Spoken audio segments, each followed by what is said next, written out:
Are you doing Foley? Yeah. Nice. He made it. Foley. Oh, yeah, cool. Yeah, do it, man. Foley. That's not Foley, is it? That's just effects. That's just it. Foley's like, yeah. Chris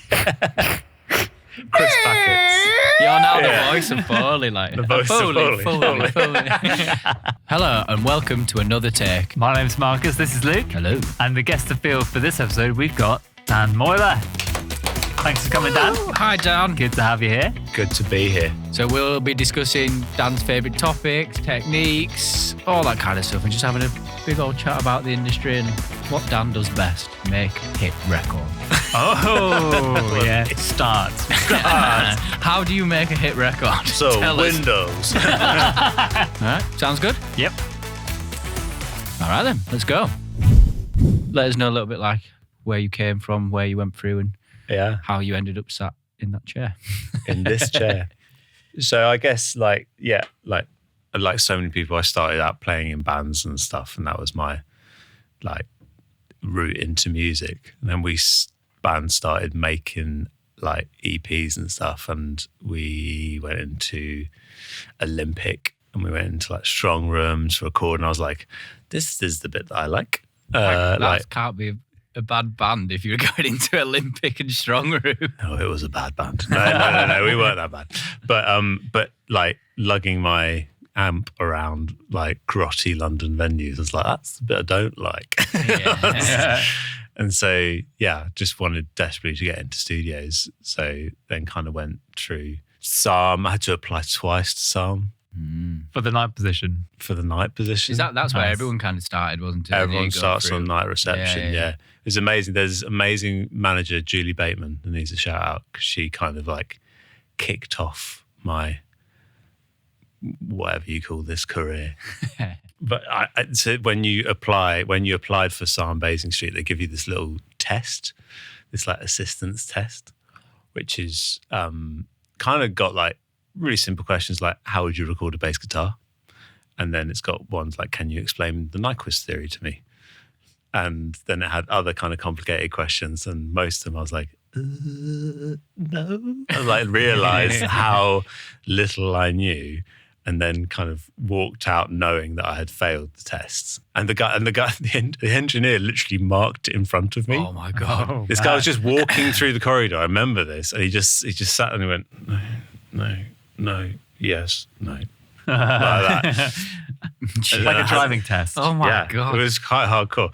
And I had this kind of like, I've got a bit of like self-punishment in me. So I kind of went away, and all the questions I could remember, I like frantically Googled the answers to and like learned the answers. Yeah. Not even because I was like, that's the end of that. I'm never going to work in that studio, but I should probably know some of this stuff. And then Julie called me up and was like, oh, we've got another position. Could you come in and re-interview? And I was like, yeah, sure. And then when I got there, she's like, I'm really sorry, Dan, but I lost that last test that you did. Would you mind just doing another one? And I was like, oh, you legend. yes, I can do another one. What a legend. I don't know, but I think Julie was the legend in that story for sure. Yeah, so then kind of went through Psalm. Psalm closed then. It's like, because it's Psalm Basing Street, so it's kind of like the old Island Records studio where like, you know, Bob Marley like lived. Where did you see his bath?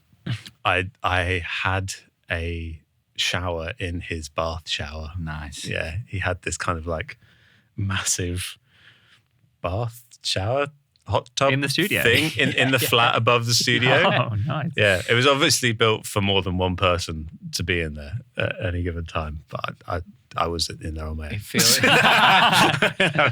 Having a shower Was it after built some for like him? long kind of night session, like feeling grotty and trying to get the studio skank off me. Was it just built for him, or was it built for like clients in general? I guess it was probably just clients. You Yeah, just kind of I think it's just infamously now. Yeah. Infamously his. Because all But I've it's ever heard gone is now. that It's all gone. it's Bob Marley's bath. Yeah. It's all gone. Psalm Basing Street is some kind of luxury flats now. It's a bit sad. Who's got the bath? That's the question. That's the Yeah, question. where- Somebody's Who got the that penthouse? bath. Yeah, who's got the bath? So how long were you at Psalm for? I was only there for 2 years before it closed, so I felt like I was still pretty green. But you come off night reception. I started assisting, like, and then they were like, and we're closing the studio. It was like, eek. So then just started freelancing, and is kind of like a blessing. I think that it closed because it kind of kicked me into like creating my own work, or like trying to find work, or like trying to connect with people, and like trying to get into, like, you're just trying to get it in, aren't you? Like in the industry, just trying to find your crew, find your people that you can make records with. So they started like assisting a couple of mix engineers, a guy called Rory Cushionen, that our friend Sam Harper also assisted. Yeah. There's a lineage from Rory as well, like quite a few guys that have like come through him as well. He's chewed his way through assistance. He's chewed him up. That guy taught me so much, because again, like, I was super green, and I was just like sitting in the back of his room, and he was kind of mixing the first Ed Sheeran record. We did like a couple of Mumford & Son records. Then like I was just kind of like watching like what goes on. So he did a lot of work with George Michael, and they were in Psalm 2 for years. I think like 5 years straight they were in Psalm Studio 2. Do you know that George Michael recorded all of his vocals on Radar? He controlled the Radar himself. He mixed it as well. And he would like edit and put his vocals together. So I did a few years ago when we were here. They were kind of, when Atmos was kind of still slightly relevant. What do you mean? What? Well, it's not relevant anymore. Hot take. No one cares about Atmos. That's the clip. Right with it. Yeah, so when like, when they were really going through everyone's back catalogue to get it done, they were doing the George Michael camp. We're like, we'll do it. But like, I think a lot of people were getting just like raw multi-tracks. Okay. Rather than kind of mix like stems. Mix them. So it's like, so the Atmos guys were kind of having to second guess the mix and then make it spin around your head. Yeah. So the George Michael team were just like, no, what we'll give you is kind of printed from the desk. No, they spent a lot of time in rack. Yeah. Doing it because they had the SSLE series in there, which is now an Atmos room, funnily enough. And they're basically pulling it from tape, from Radar, putting the old floppy disks in, pulling up the mixes. Wow. And then they needed the G series, so they were here for like a month. And we were just like getting all these, like the amount of times that FX had to come in, and we like got the radars going, like having to pull it all off. You'd find like versions of the songs that were not released, and you just hear these like little like, be like, I don't know, George would be singing, then he'd be like, oh fuck, and then it kind of like stopped because he'd cut off the radar. It's like everything as well. I was speaking to his engineer, like who'd been with him for years.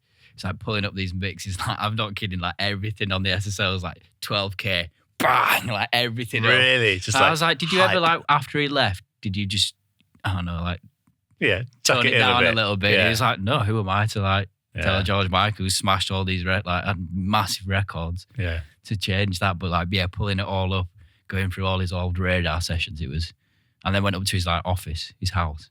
That was wild, yeah. Really? Yeah. That is magic, isn't it? Trying to like what find amazing things. vocalist. Yeah, he was phenomenal.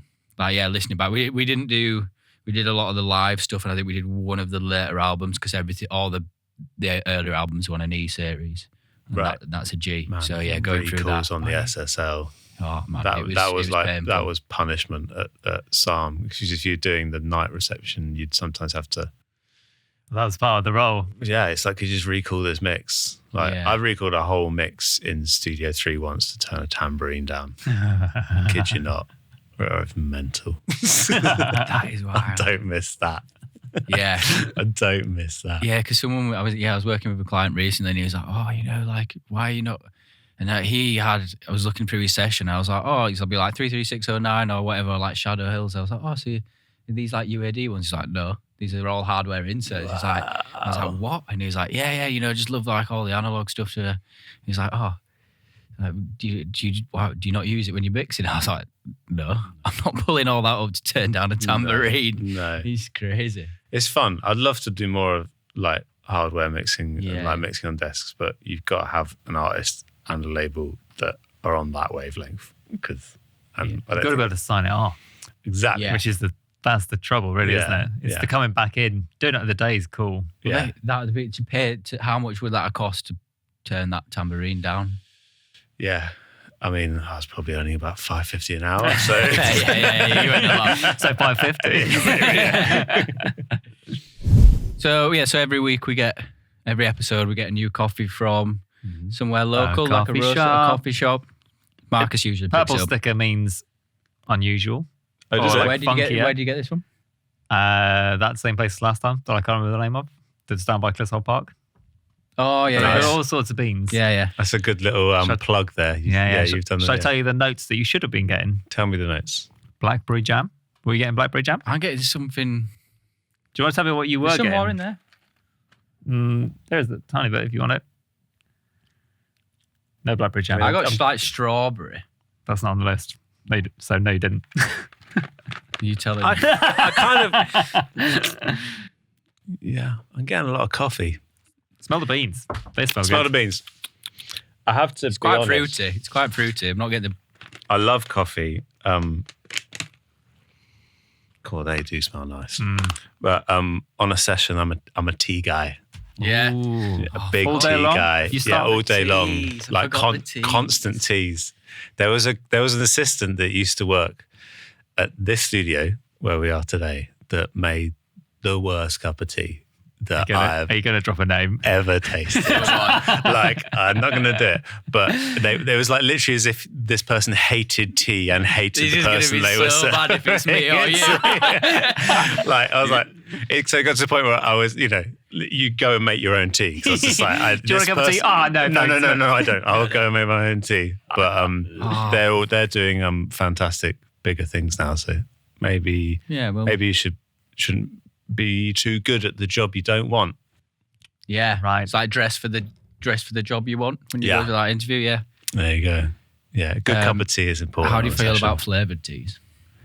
I've definitely given you. Oh, you gave me some crazy tea Yeah. once. You gave me some like biscuit tea that sounded like someone dropped or tasted like someone dropped a biscuit. So in we've there. already discussed So this let's on the just podcast, and this is my take on it. I don't want the someone look else's on your biscuit. face here is like I'm on a losing battle. I'm going to say already. it's rank, and I guarantee that box of tea is still up there untouched. I think I'll throw it away. Oh, that's There why you it's go. good. No, because then I drink it all.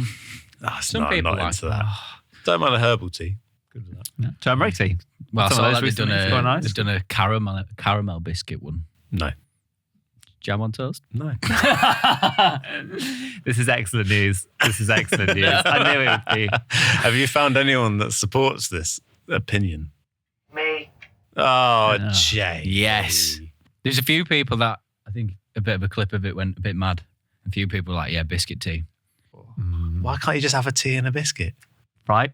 Why do you have the biscuit tea with the biscuit? Like No, double no. biscuit. Because The world just implodes in a biscuity vacuum. It's a good band name. Biscuity vacuum. Biscuity Vacuum. We should like try quote all the band names like over the season and then just put them at the end. Try like write them down. Biscuity vacuum is at the start of the. Biscuity Vacuum is available for sale. Yep. If you'd like to buy this big Biscuity Purchase Vacuum. a band name. Yeah. Is it Bob Mortimer sells cat names, doesn't he? Does he? Yeah. So you guys could Really? sell. We could sell band What do you names. do? What do you do? How do you do that? You just like. He just puts a list of them up on Instagram. And You go, it's do you want just- them? I'd rather it's like like the cameo thing where it's like you get a message, but it's like, "Hi Bob, I've got a cat. Can you Yeah, name yeah, it?" And you just yeah. get a video back, and it's just him going saying something, Oh, that would be great, wouldn't it? and you just like you would just keep the name no matter what it was. I think I'd let Bob Mortimer name my children. Yeah. I love that Again. man. Yeah. For the 16th birthday. Yeah, change it. You've got a new one now. The name of the coffee. Yeah, this one is really fruity. I'm not getting anything else. Blackberry jam, Yeah. pineapple, Marani. orange bitters, and chamomile. And chamomile. Orange bitters, maybe. Let's Yeah, get some okay. bitters. No, the Yeah. only thing I'm getting from the jam is it's sweet, but I've got a sugar in it. Yeah. 17 grams is the roastery. It's good. I mean, first time brewing it, so Yeah, it was pretty good. It's fruity. I got strawberry. Very nice. yeah. Well, that's kind of one of those classic fruity We flavors. should have got beer for you. Yeah. I mean, it's a bit early, but It's 12 o'clock somewhere. do Oh, like it's a 12 beer. o'clock here, isn't it? Could have bought some of the home brew in. You still homebrewing? Yeah, you still doing it. Well, yeah, homebrew kind of like makes it sound a bit rubbish. It's like a very got- you small got an batch. operation. It's a small operation. Solo operation. Are you part of like a? No, there's like a group of us, that do it. Yeah. Yeah. Yeah. How much at one time? Like, You could do 70 litres, wow. but we don't ever do that much. It's quite a lot to drink. But yeah, You do it. Well, if there's a few of you, just split it up. that's true. That's true. You got any on the go already? Getting towards Christmas? We're going to do a lager, actually, and then we're going to do an oatmeal stout Oh, for yeah, that'll be Christmas. good. That will be Can good. have one of those. So yeah. Why is it that engineers and people in the music industry have these craziest hobbies? Like, I think it always revolves around some sort of like, it's like cooking yeah, or like fermenting things yeah. or coffee. Because like so many like engineers, I'm well into sourdough as well. So I do, and I was thinking, this is the kind of inane stuff I think about. I think that we are like attracted to hobbies that, like our profession, are long, drawn-out processes that take an extortionate amount of time, money, and effort. So a lot of people play golf, and I think that's the same thing as well. That's true, yeah. It's That's just a long bit. sport. It's a long sport. It's an expensive sport. It's also a good way to catch up on all the vitamin D you've lost. Well, yeah, there is that as well. Yeah. That's good, actually. It's a weird one. I think a lot of like people are like into vitamin D. coffee and food and whatnot. Someone said there's a theory of kind of, because where your senses are all linked. So Okay. obviously we're like listening a lot. Yeah. So you like, I think the rest of your senses are kind of heightened. I think through that, like a lot of people enjoy the kind of The other flavor. senses. Yeah, the other senses like flavor and stuff like that and putting it together. There was something in there. Pairings. It's just like Pairings. Yeah. music and coffee pairings or music and food pairings. Yeah. Oh, I think it all comes What's under your the same. favourite genre and food pairing? Oh, Sure. what Like a music and genre question. of food. Yeah. Rap and rap. Rap and Rap and rap. Very good. Yeah. Come on, beat that. That's fantastic. pretty good. Yeah, That's pretty you've good. won. You've won. That's pretty good. What would you pair something? What would you pair an indie band with? An indie band with I feel like probably just a really sweaty kebab. yeah, that one works. Yeah. What about you? What do you mean? What would you pair an indie band? You're gonna sit down. You're gonna digest a really nice, real good record. You're What gonna would eat I eat something with with it? it. I would say just like a pasta, but like a quick pasta. A quick A pasta. studenty pasta. Super What, nerd. like one of the microwave pouches? one of the tortellini bags, like bang, Yeah, cook bang, it. You in we go. You get the meal deal of like you get the pasta, you get the sauce, done. In we go. I might have some cheese in the fridge just to zhuzh it up, but This is throwaway indie. Quick yeah, indie. quick This, indie. you're listening to Indie Landfill. Metal feels like Chinese takeout to me. I don't know why. Okay, cool. Chop suey? Is that what you're thinking Oh, about? yeah, there you go. yeah, There you that go. one, It's yeah. association. Yeah, It's always in your mind somewhere. It's always in there. jazz is steak. What? I think it's because Steak. I never. it's a lot of like jazz clubs I've been to. Like I think I everyone get has that. jazz. Like everyone has jazz. Obviously, you're at a jazz club. At a lot of jazz clubs, there's always like a steak on the menu, like 606 or Ronnie Scott's. There's always got a steak. So I feel like jazz is like steak and red wine. The red wine. It'd be mashed potatoes and not chips, though. 'Cause we're in a jazz club, man. you gotta be classy. This is not a topic I've ever thought thought about about. before. Things Never about, gonna- like if I'm starting something because my mind is working overtime, trying to trying to make think. these associations. Yeah. Let's in throw my a mind. genre. Let's throw a genre at him and see if he kind of comes up with No. something. genre at you. Ambient music. Oh, Some kind of snack, something light and snacky, like finger food rather than Finger food. ambient. Simple food. Yeah, simple food. Yeah. I don't want to have Dips. a heavy meal. Yeah, some hummus perhaps, some breadsticks, a gyoza on the side. No. Small bits, small bits. Small bits. no. You like a bit of like country-ish. I'm trying to think what you listen to. Oh yeah, What's well, that? Americana. Come on, what would that be? Americana. So what kind of food? Maybe that's like a burger and chips. Yeah, it's got to be a burger and chips, isn't it? Yeah. We've got this sussed out. We got this now. We got to open a restaurant. Yeah, we do. Booths. Yes. And you booths that are like, so then you pick a song, and then we bring the food to you. This is we've now come up with a really like overly complicated, long, drawn out side hustle. This is what I'm saying. We never like simple things. We like long, drawn out processes, like opening a fucking restaurant. Hard to open at the best of times. Hardest thing. It's like most of them close in the first year, but no, we're adding another level to this. I'm going to make it really complicated. It's classic. How can we over-engineer a restaurant? Like everything. Yeah. Can I tell my Jamie story? Yeah. Yes. This is just my favourite story because it was literally pretty much 3 years ago to the day. Yesterday. So I was doing a session with Skunk and Nancy at Snap Studios, and my wife was also 9 months pregnant at the time, very, very pregnant. And I was like, I need to kind of take this job. And, they're great. And the producer's great. It was a great gig. And so I called up Jamie and I was like, Jamie, if I call you up and I say, how fast can you get to Snap Studios? Like, what kind of time would you be saying? And it was going on. We're halfway through the week. And then I came into work and then Charlie, my missus, was like, called me. I was like, by the way, this is happening now. This is, the baby is going to arrive. And so I called up Jamie, who arrived at Snap Studios in half an hour. I shit you not. He was ready to take over. And it flowed so well. I literally just dropped everything and was able to just get on the train back home and, be there for the birth of my son. And he kind of took over the session, nice and tidy. It sounded great. Jamie. And he went on to mix it and everything. Yeah, I was going to say that's when you mix, wasn't it? Yeah, and it was great. And also, I think we both. Sweetheart. Yeah. So he does have a heart. He does have a heart. You need, you need good mates like Jamie. Yeah, you need in to this potentially toxic industry. Oh. Yeah, I think. You need people that pick up. That's what We never going to get onto that. Yeah. That's cute. Well done, Jamie. It's all about the people, isn't it? It is about the people. The friends you make. It's not about the journey. It's about the friends you make along the way. Clip that. Who's the best friend you've made along the way? You've got one answer. You can only say one person here. Us. Who's the best friend you've made along the way? The best friend I've made along the way. This is as I say to my kid, we don't have best friends. We have lots of friends. Good answer. That's a good answer, isn't it? And it's true. I think, you know what? I was thinking about this. Gets you loads of work. What's that? Yeah. It is I was thinking about this because one thing I'm quite grateful for is these long-standing relationships. Yeah. That go through we've all worked together before. And that's brilliant. And then you work with producers again and again, you work with artists again and again. And there's 2 artists that I've now worked on 3 albums with. Yeah. And I'm just that is, and the albums are great. And I think they might be potentially better because we know each other so well.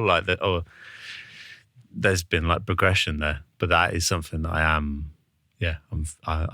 thankful for, is that ongoing thing. I think it's so important. And that kind of is one of the things I was going to talk about at one point. Yeah. Was these kind of long-standing relationships. It's almost as important that you're the right person to become part of that kind of team.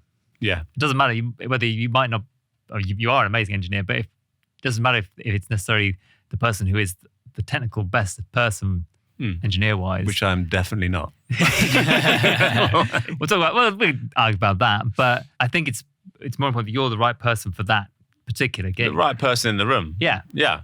No, for sure. And then it seems like a balance you've always struck really well. Yeah, that's why I've always thought it was one of your biggest. Mark's right. You are an amazing engineer, but just every session I've ever done with you, you've well got on with the artist. Is that something that you think you work on, or just kind of happens, or do you actively think about it, or does it just kind of you just sound? Think it happens. I'm not they're definitely artists and producers that haven't got on well with, and need to talk about them. the relationship has ended very quickly, and then but I think there's I can accept that just wasn't the right thing for me, and that someone else is going to come along and they're going to be the right fit for that situation. That you might go into that room and be the person to do that, right? And I just wasn't, because of whatever. We didn't have the same tastes or the same references, or, you know, whatever it might be. Yeah, do try and hang around nice people. That's a good way. Good way to do it. I guess people don't see the ones that you do one session and it's gone. Yeah, because they're gone. It doesn't matter. Like you have a couple of those in a row. Yeah. Don't let it get to you, because it's what people know about you is the people who you do work with time and again, and the relationships you do form. And there was one quite big producer that I did a session with, and I love this guy's music. Like, it's brilliant, most stuff he touches. And it was a last minute late night booking, and we were arrived at studio, everything's set, and he was kind of just sitting there like doing some like vocal tuning and editing. There wasn't much going on in the studio. It was really late, and I was like, he just asked me for some space. He asked, so I kind of gave him his space, and then it was like 3:00 in the morning. I came back in, and this guy was just sitting at this massive SL watching cat videos on YouTube, like, with the sound coming out of the big speakers. And in my head, I was just like, yeah, I don't want any part of this. No, so I said to him, I was like, listen, mate, I'm just going to go upstairs and fall asleep on the couch. If you need me, wake me up. But he never woke me up. It's one of those things and I never saw him again. That's because there's infinite cat videos. Yeah, that's true. Yeah, that is a rabbit hole. The legend is that it? he's still out there. Never meet your heroes, really. It's that thing of like, you hype them up. Even like produce, it's along those lines of like, you're like, oh God, this would be amazing. Then you kind of do it and you're like, that wasn't that good. But there's so many different ways of working. Yeah. For that's no, of course, clearly It's just part of his process. That's part of the process. You're never going to say that on sound on sound like, and then I spend 3 hours watching cat videos after I've tuned vocals. Yeah. There's lots of people that like, if they're writing or producing or even like mixing, have films on in the background, like on silent. Yeah.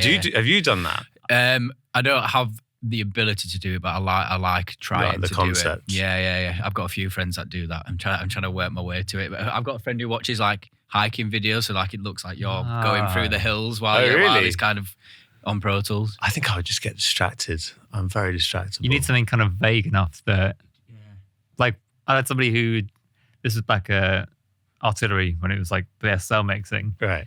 On the screen behind would put up like nature documentaries. Yeah, like kind of nice. The David Attenborough style things. Mm-hmm. And it's just because nothing there's particularly going to draw your eye for too long. It's not like it's a narrative you're following. No. It's just scenes of animals and water, and that seemed to work. I did once try listening to a podcast whilst doing a vocal edit. It just doesn't work. And the artist gets so weird when you're listening to other things. Oh no, I would never do that. With the artist in the room. It's definitely kind of like alone time editing. On a session. That'd be fantastic. Do you mind if you put some white noise on it? Just helps me concentrate. No, I like the thought of it because I think it makes me want to do the work. Like if I'm doing it and there's nothing around, it's like, I'd have to do that. And it's like, and then I start looking for other things to do. But when I'm watching it, I'm like, but was that bit right? And it draws me back to it. I don't know why. It's like I'm tricking myself into, even though I want to do the work. It's if I have to, like if I'm doing it and there's nothing else around, I kind of procrastinate. If I'm doing something else, then I think about it. I go into like longer periods of productivity than just kind of sat there in a room with nothing going on. Procrastination is the one, isn't it? It's an absolute killer. Yeah. I was ruining myself yesterday for that. Wondering when I'll ever learn. Just learn, procrastinate. Just leave everything to last minute. Like, why do I do it? You could try like having children. And because then your time is so limited. You've got to do it. You're like, I've got 3 hours to do this mix and it's got to sound amazing. Dan Moyler's cure for procrastination? Have a child. Got any cheaper cures? Yeah. Maybe not so long term as well. It turns out can't give them back. Do you find that though, with talking about distractions, with like when you're doing a mix, you'll hear things when you're half listening more. 100%. That's the thing. So, and do you have anything you do where you intentionally distract yourself to half listen? Because I've done that sometimes where like, I'll do like a Rubik's Cube or something else to like take my mind off it intentionally, or go for a walk with earpods or something. Yeah. What I do is get someone in the room, so it's kind of a distraction. So the place that I started at, Psalm, there was an engineer that would be mixing quite late into the night sometimes, and he would come down and grab whoever was doing night reception and be like, can you just come and sit in the room with me for 5 minutes? Please don't say anything. Right. Yeah. And so I went up and listened and sat at the back of the room. He's like, literally, I don't want you to say anything. And he just listened to the mix. And he's like, that's great. Thanks. See you later. And just like waved me out of the room. Interesting. And I realized what he was doing is he listened differently when there was another body in the room. And that's really weird. That's a really weird way to treat people. But having another body in the room, for me, I've taken that on. Yeah. I'll hear things completely differently, just if there's someone else. And sometimes you have to pretend that you want their opinion, and then ignore it. Just I think when someone else is in the room, I kind of go into a bit of a focused listening, which I can't achieve without on my own. I get it, because that's like when you, not intentionally, but when you're like, oh, let me play you something I've done. Yeah. You'll hear it completely differently. Yeah. As to any time you've done it, like just by yourself and you're listening. And it helps you analyze what you've done and you're in like, a different way. This is awful. What have I done? Yeah, normally. I would change that. I would change that. And then you go on Indeed and you're like, oh, better find another job. No, I do that, especially like if you just put it on. Yeah, just in the background, things jump out. Like, I've had a mix recently where it's like just trying to work a little part that timing's just like, like not here nor there. But then it's like when I'm listening, I just like, I can't see, what is it, the wood for the trees? Yeah. Yeah, that's one. But then I just listen in the background, you're like, oh, no, that bit. That little bit. Yeah. It changes your perspective so much. On the way up, I was kind of thinking the opposite of that. So on the way up, I was listening to this. A friend of mine recommended an Aretha Franklin live album to me that I'd never heard, which is live at Fillmore West. And it's amazing. The energy's great. The band sound like they're on fire and her voice is absolutely pristine. And in the second track, there's this like horrendous buzz that just like this electrical interference that just kind of comes in and out. But it was like, they recorded this in 71, so they didn't have RX. They couldn't they couldn't fix it. It was just like, well, the performance is amazing, so there's now a buzz on this record, and it's completely like forgivable. It's fine, it doesn't get in the way. Whereas if that buzz was on a vocal that I was doing now or on like a drum take or whatever, I would be like, oh, I need to fix this. Yeah. I was kind of thinking about the same thing yesterday as well, where I was sitting there listening to whatever we were doing and just thinking that the monitoring we have now is so much kind of clearer and pristine. Yeah. At what point would we just not have noticed these things? And the people listening as well, playing it on an old radio, would that have even been noticeable against the sound of the radio? Yeah. Or from whatever medium it was being played from. Right, because it's just like the bad quality that's coming over the airwaves. You're just getting hiss and hum anyway. Yeah, so it's all just kind of part of it. Yeah, it's true. It's just everything's way more exposed now. Way too clean. Way too clean. Yeah. That's why a lot of old records don't have the low end, or one of the reasons they don't have the low end that they have now, isn't it? Because you just could not reproduce that across FM radio.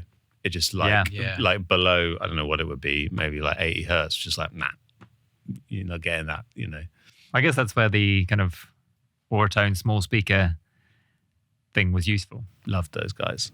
Have you got one? I've got, is it the Mix Cube? It's like the modern Aventone? one. Yeah, that's it. Yeah. It's brilliant. I absolutely love it. I'll balance all my vocals on that. That's my vocal balancing one. Everything just makes sense there in like this crappy little mono speaker. I haven't got one, but you need to get one. I need to get one, I think. Yeah, you do need one. I've got like one of the like. Get your phone out. I use AirPods for that. Yeah, that's such good. a millennial. That is, it's the thing. Pure radio. That was the one that people used to. I've got one of those. That I learned off. Used to use. I've got one of those Pure Evoke ones. Yeah. Have you got anything else with that you mix with that you kind of use like that, like a tool, like you couldn't go without? I couldn't go without for mixing. Because I think like plugins and techniques change Yeah. As you kind of just keep it interesting. Well, it keeps it interesting for me, kind of finding new things. But there's something else that you use other than the horror tone. The horror tone. Yeah. I mean, I've got all the kind of like boring stuff that people use, like NS10s, and they're kind of like trusted headphones. But I think I like getting rid of stuff that I trust as well. Like if there's my favorite plugin and I keep using it all the time, I'll be like, right, now it's time to get rid of that plugin.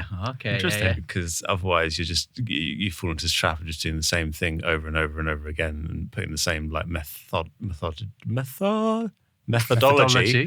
Putting the same methodology into every mix. And I think that would be very vanilla after a while, wouldn't it? Yeah. For you or for artists? Oh, that's a good question. Well, I mainly think about myself. It's all about me. No, it's all about me. No, but maybe it would actually if all of your mixes ended up sounding the same. I mean, that's just a ridiculous concept, isn't it? Really, that you'd want this. I think it's a ridiculous concept that you'd want a Dan Moyler sounding mix, like. But there is people out there that have a sound, and that's what people go for, and they do the same thing over and over again. Yeah. But then also, so like they do make a lot of money doing that. Yeah, as well. Yeah. This is the things, and but potentially release AI versions of themselves. No, I want things to sound like the artist. I don't want things to sound like me. Like, do you think you have any kind of sonic signature in your mixing? If I said you've had to say something. Do you know what? I was chatting to a producer that I was doing a mix for, and they were like, "So I've listened to your reel," and I was like, "Oh God," And he goes, "So you're like the punchy drums guy," and I was like, "Am I? Am I the punchy drums guy?" And then it was in my head, and I was like, "I don't want to be the punchy drums guy." So I don't want to be that. No transient at all. So there's kind of something in me that fights against whatever I'm known You for can't doing. label me, man. Yeah, I was like, you can't pin me down. put me in a box. My drums will be flat. There will be no transients. It will not cut through. I suppose it's funny, like, especially when I find when you start a mix, having to not do what you like and what you think like a record should be, or kind of thing. I always end up down like a bit of a hole and be like, no, this is just what I want at this point. But I think that was like the classic mistake when I started mixing. Was that I started to reproduce the track. Yeah, like have this kind of weird arrogance that I know how this should sound. Okay, Whereas really, what the process up to that point is that the artist and the producer and whoever else is involved, A&R maybe, have decided that this thing is great and it just needs to sound that little bit better. Yeah. Like, we love how this is because we're investing in this to put it out into the world. We just want you to, like, elevate it a little. Yeah, we don't want you to, like, reinvent this wheel. Yeah. We love this wheel. Well, at that point when they're sending it to you to mix, it's done. They've sat in the studio and gone, all the parts are here. It feels right. Yeah, cool. Exactly. Let's just send it to someone to give it like an extra 10%. Totally. Yeah, I think that's something I've always struggled with in the past. To be like, you just start doing what you think's right, rather than actually listening objectively, and just being like, okay, what can I elevate that little bit more? Yeah. So whether it's just like a little punchier or bring out the lows or the highs a bit more. A mate of mine said this thing the other day, which I think is actually potentially getting himself out of work. But he says to artists who come to him for a mix, "Why do you want this mixed?" And he says to producers, "Why do you want this mixed?" Like that. And I was like, I kind of love that line of questioning. It's so wanky, but trying to get great. It's so wanky. But the answer might be, oh, we don't. Actually, we like this. This is good enough. Like, or it might be a way of cutting to the chase of, they might say, you know what? We love the backing track, but the vocal just needs to sound a bit better. Yeah. Or it might be, we love everything. God. That's but such a good question. It's such a good question. It's a better way of just being like, what do you want? Yeah. Because I think when you ask people what they want, you'd be like, oh, maybe the drums from this record and low end from this record, and it all ends up a bit of like a fugazi, and you're like, I don't know. Yeah. But asking them why they want it mixed, like, that's such a good question. That's a good question. I've got another question. Is that what fugazi means? I don't know. I hope it is. I think it So might be. It just like No, I knew just exactly taken what it you from meant. Wolf of Wall Street. Did you? It's all Are they referencing the band though, or are they using that as a word? Jamie, can you Google that, please? Jamie, yep. He's on Can we it. actually He's just get on it. that scene up from Wolf of Wall Street? Which scene? Something that is fake, forged, bogus, or not genuine. Okay, yeah. okay, Kind yeah. of, yeah. Kind of works. But so this approach to kind of mixing and what people want from it, I guess, and like we're just trying to add percentages. Is that a different role now to 20 years ago or 30, 40 years ago, when now we're receiving something as the last person left it, rather than here's a tape with all the parts on it. Yeah, can you make this Can sound you like make a this thing? sound like a thing? Right. Yeah, maybe it's that, almost yeah. a different role now, because you're working from the last person's kind of finish point. They're handing it over, and with a reference mix that is probably they've spent a lot of time on, and you're getting it exactly as that, and trying to move on from that rather than making a take on it. Yeah, I guess I don't know really, but maybe like kind of generation before they would be, people were assembling the record, weren't they? Yeah. But now you can do so much at home, and so many rough mixes sound pretty great. Yeah. Really, because the tools are just readily available that you're kind of adding that extra bit. So are you referencing? Do you feel more kind of tied to the references in now than you perhaps would have done? Like you've got to constantly checking back. Am I keeping that vibe but improving? The reference is my like roadmap. I'm always going back to the reference just to check that it feels the same, that it's in the same pocket. Unless they said to me, "We hate the reference," like you know what I mean. Which I just don't think would happen anymore. I don't think it happens. No, but I suppose then you're kind of asking what role the mixer kind of is now. And I suppose there's a flip side to it where there's not a lot of records being made with recording engineers. Like that's a role that is definitely not at everyone's disposal. So sometimes you come into a mix with a bit of a recording engineer head on. Yeah. And you're like, oh, okay, they kind of didn't check the phase here, so we'll do that. And then, or, you can't do those things you might do in a tracking session.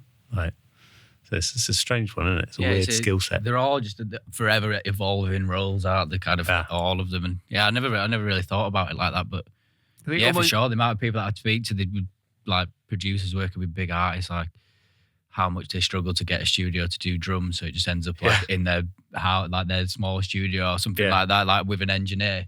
I mean, a lot of them are great engineers anyway, but it's still that thing of like, things are quite put together. Yeah. And then you kind of got to assemble that as well. Yeah, that's it. But then again, I suppose that comes into the question of why are you getting this mixed? Why? Why are you getting Why do you want this mixed? Why do you want this mixed? That's a good question. Such a good question. I wish that was my question. You can have it. It's not mine, but you can have it. Thank you. Are you stealing it? Yeah, I think I might do. I think I don't want to do myself out of work. You're saying, thanks for getting this mixed. Yeah. Are you still, so where's your balance now with kind of engineering, studio engineering and mixing? Yeah, you seem to not fairly recently zagged into mixing. Yeah, I'm doing more and more mixing. I think I started mixing records that I was engineering, and then it just kind of flowed into it. And also I realized that I want to be mixing. Yeah. And so I think you need to make a conscious decision to do the thing you want to do, even if it's sometimes, a hard leap. But I do love engineering still, I'd say. It's getting in the nitty gritty of it. And exactly. Do you think you're going to keep that balance like where it is now? Or I quite like people. Like, I know some mix engineers don't like people. Yeah. They like to be left out. I do actually still like people, I realise. This is like, well, I was thinking about this where we were talking about earlier about being the right person for the room is more important than being like the technical best engineer. Yeah. Which is, it's great for a career. And then if you start mixing and you're on your own, it counts for nothing. Yeah. Also, it's quite hard to learn when you're on your own. Right. Yeah. That's the best thing about assisting, I thought, is that you get to see how so many people work and what their workflow is and their approach to music and how they treat their artists, how their relationships are formed. Like, and then the kind of more you progress, the less you get to watch how other people do it. Yeah. This is what podcasts are for. Yeah. No, we do it. We tell you. Yeah. The kind of I'm with not to do it. mixing, fewer and fewer people will have had a history as a mix assistant. Right. Because there's fewer people who have mix assistants. Even like the bigger mixers are just on their own, Just doing on it in their the own. box. Yeah, I suppose that's true, So isn't it? who's that passing down to? But unless they're doing a mix with the masters or they're doing like in-depth videos in some way, you don't have that like 12-hour days of sitting in the same room, slowly hearing something it evolve. coming into evolve. Or even like little bits, like you say, like recalling the SSL. Mm. Like you might not be able to see what they're doing. You could hear what they're doing. And then when you get to recall it, you're like, oh. That was that's it, like, that's like a definite. End of the day, you get to peek at the board and be like, As doing a mix assistant, one of the things that I'd have to do all the time was to match the rough mix, or the reference mix. So sometimes you get sent stems that are in not so much an orderly fashion, or maybe they're not working in Pro Tools or whatever, and you'd have to make sure that where the mixer started is exactly where the rough mix finished. Yeah. And so you kind of recreating it and getting the balance and finding out, so you're presenting it exactly the same, which in itself is like a massive learning opportunity in mixing, really. So what do you think people do now? Because I love mixing, but the only time I've ever been in a mix session was assisting Jake Gordon in the Red Room. That's Jake. it. Like I've never had that opportunity. I've always looked like I always wanted to, but it's just not. It's not there. The opportunities are just not there. So what do you think people should be doing or could be doing now to kind of do that? Asking for myself. Asking for a friend. Yes, I don't know. I guess like what don't you get doing it by yourself? Well, you get to explore, right? You get to explore. And you find all this stuff by yourself. We probably don't get the routines that get you the 80% of the way into a mix. Yeah. The road to follow. Yeah. Almost. Yeah. I think you tend to adopt the way that you've kind of, when you assist somebody, you do take on some of their traits. Definitely. Just like the way they lay things out, the order in which they'll approach a mix. Definitely, yeah. That's what you've seen, so you'll start doing your things that way. You can change from that, but that's the way you'll start your things. Where's that learnt now? Exactly. It's literally probably YouTube, isn't it? Yeah, and all the stuff you learn as a mix assistant. But then there's so much nonsense on YouTube as well. Well, there is. I think what you so much nonsense. Oh no! Do you want to sound like me? Yeah, and people trying to do plugins. Oh, you just buy some AI. That'll do it. That would have been a great chance for you to be like, some AI. well, what you actually need is the Dan Moyler plugin. Dan Moyler AI. Do you want to sound like me? I think that links back to a little bit what you said. Can you imagine? Yeah. But I think it is a bit like, now relationships in the industry are more valuable than ever. Oh, totally. So like, I've got like yourself, Marcus, like James Mellor, Johnny Braitwell, like a few other people. They're really people that I can lean on. Like, how do you do this, rather than like, because I've not had that chance to learn from someone else mixing, which is a way that I learn as well. I think it depends how you learn. Yeah. Do you learn by just doing it or by watching? And it's definitely kind of watching. I learn by watching, picking things up. Yeah, I've got to do it. It's just get my hands it's in just there. building those relationships with people maybe just ahead of you and people that just you can helping lean on. each other out, right? Yeah, for sure, yeah. That's the kind of like, go and find someone that's good at the thing that you're not good at and team up with them. Yeah. Like, because we can become so much like these solo operators, can't we? Just floating on our little studio pods around town. And it's like, we're going to take the work. Yeah, exactly. I don't like that mentality. That's not how that's not why I got into music. No. I got into music to play really loud music with my mates. Like, that was pretty much it, right? I wanted to be in a busy room. I wanted to be making something, putting something together in some role.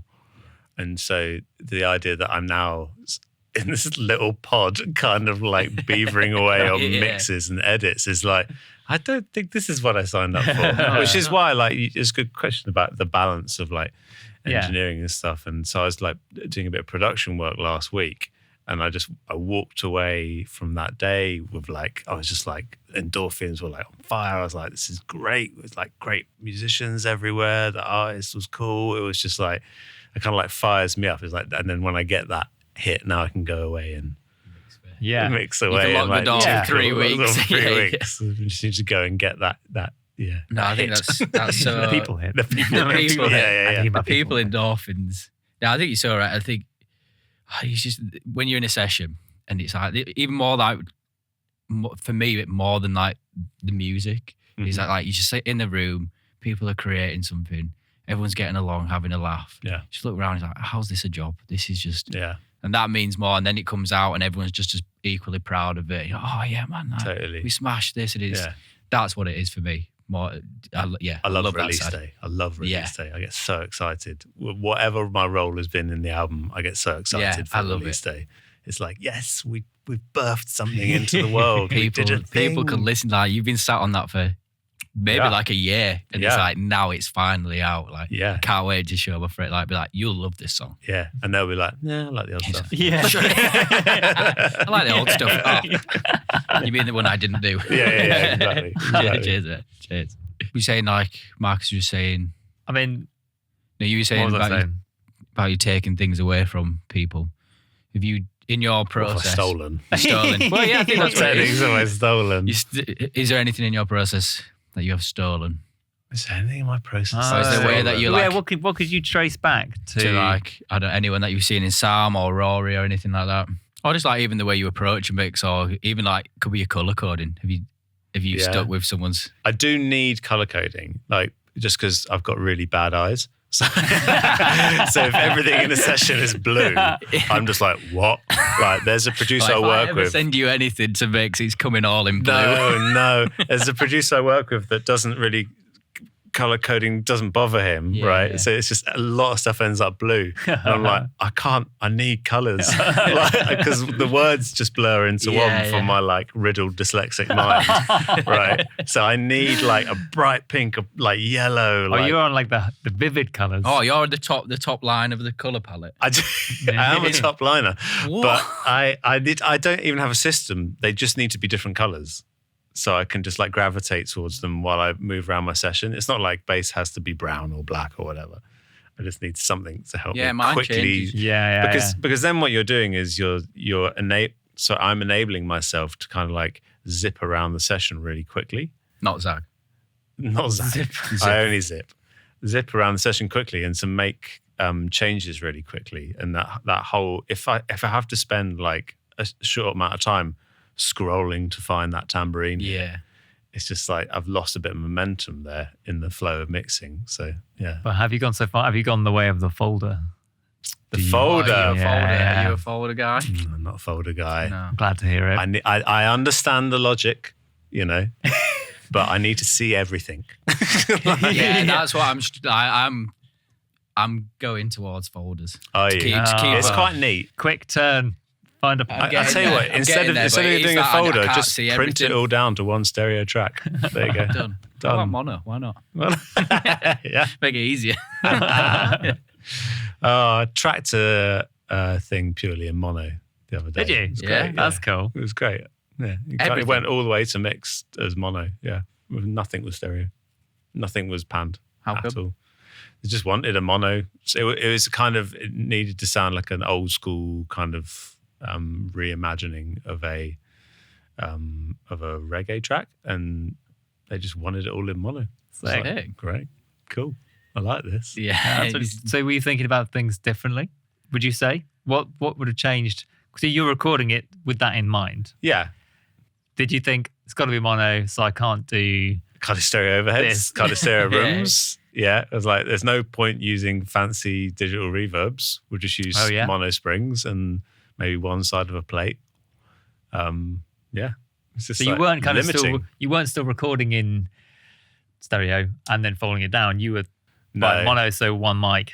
I think that would just cause so many mishaps doing that. Sure. I think that would all go wrong. Yeah, it's like one. Yeah, it was cool. I liked it. Did you like cut down on the amount of mics that you used on things as well. Yeah. Yeah. Well, obviously because you're not doing stereo, That's but half. even like